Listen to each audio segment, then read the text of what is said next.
여기 화학결합에 대해서 알아보도록 할게요. 화학결합.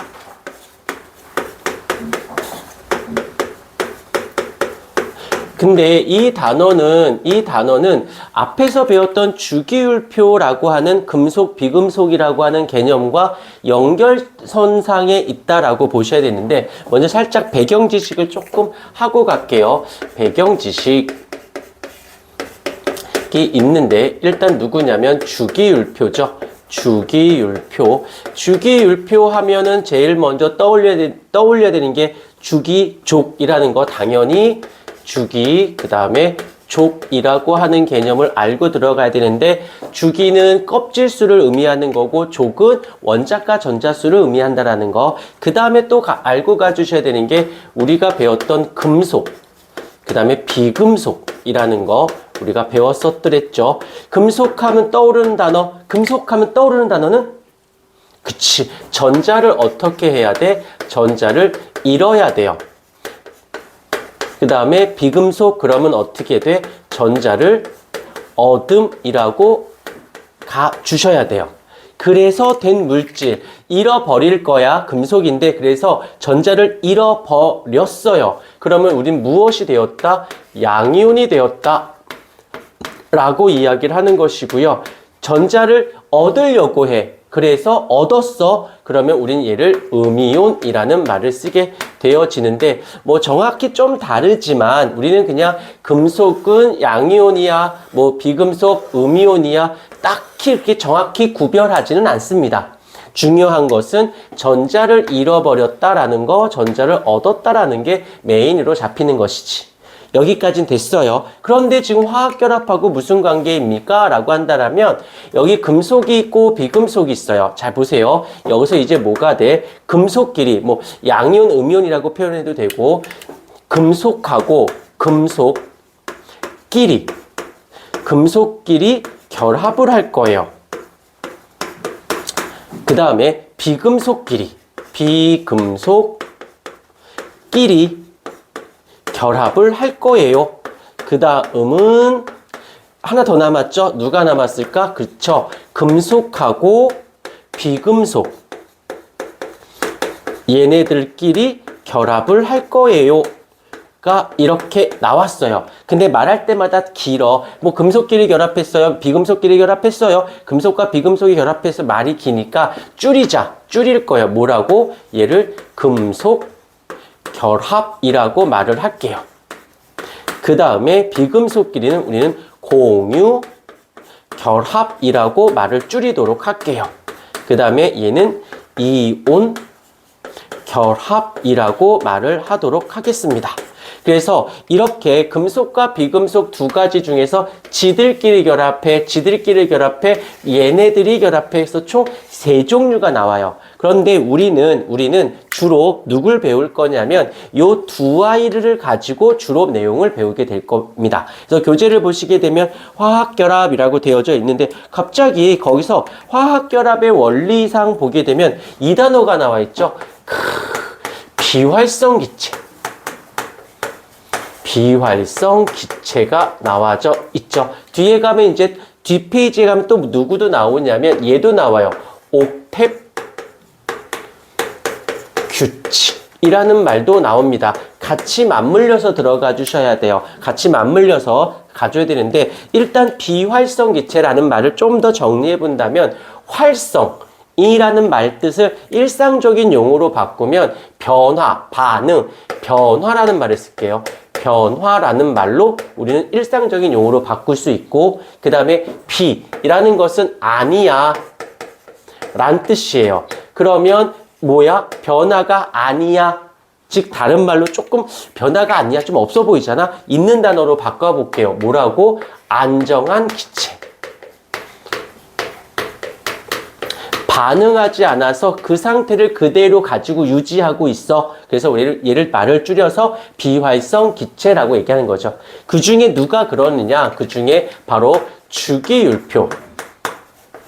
주기율표에서 18쪽 원소인 아이가 누구? 우리 주기율표 알고 있죠?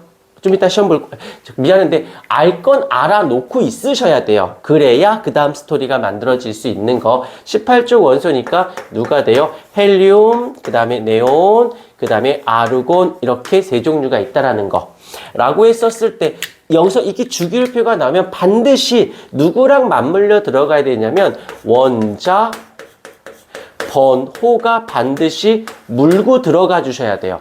그래서 원자 번호가 얘가 2번, 얘가 10번, 그 다음에 얘가 18번이라고 되는 거고 끝나지 않습니다. 이렇게 조금 요 과정만 조금 버겁더라도 요 과정까지가 습득이 되면 그 다음부터 화학은 되게 부드러워져요. 그 전까지는 조금 고생만 해주시기를 간곡하게 부탁을 드릴게요. 라는 말의 뜻은 얘가 양성자의 개수나 전자의 개수가 어떠하다? 원자일 경우는 얘가 2개, 10개, 18개예요 라고 합니다. 나온 김에 계속 할게요. 이랬을 때 여기서 원자 핵이 2개가 있어. 그러면 첫 번째 주기로 갈게. 주기는 알겠지만 껍질수니까 얘는 지금 몇 주기야? 1주기 원소지. 그때 전자가 하나, 2개 요렇게. 그 다음에 이 네온인 경우에는 플러스 10개가 있으면서 첫 번째, 그 다음에 두 번째 이렇게 있으면서 첫 번째는 2개가, 그 다음에 두 번째 껍질 2주기 원소이니까 얘는 몇 개? 이렇게 8개가. 그 다음 아르곤을 가십시다. 플러스 18개죠. 첫 번째 껍질에, 두 번째 껍질에, 세 번째 껍질에 이렇게 됐을 때 첫 번째 껍질에 2개, 두 번째 껍질에 요렇게, 그 다음 총 이렇게.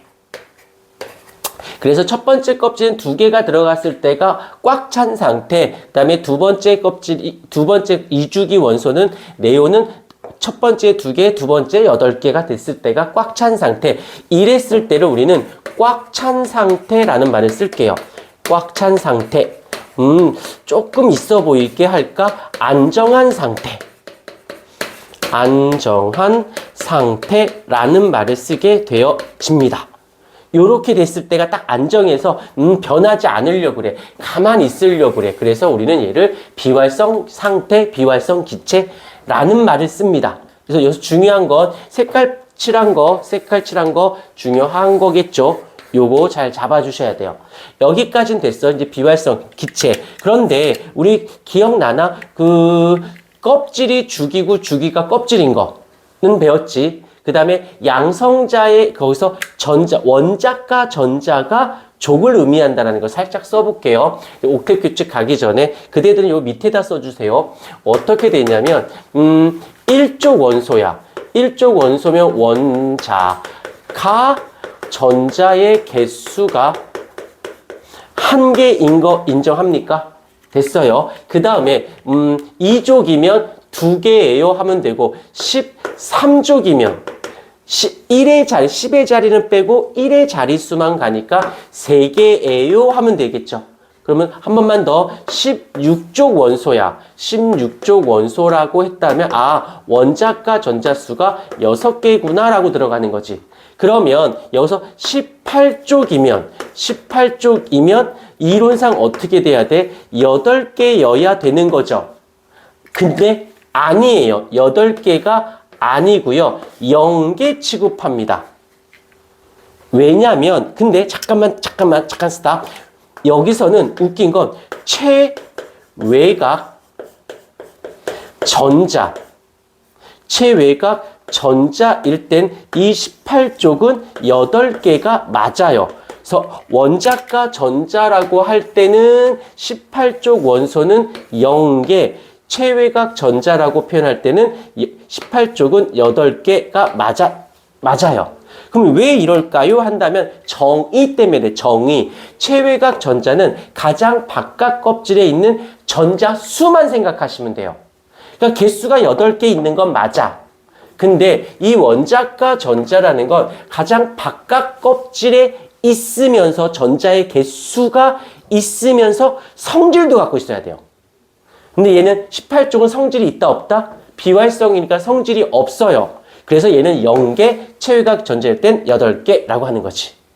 요 정도는 좀 잡아주셨으면 좋겠어요. 자, 이제 교재를 다시 한번 볼까요? 그래서 여기 계속 한번 끊었다가 옥텟 규칙을 계속 갈게요.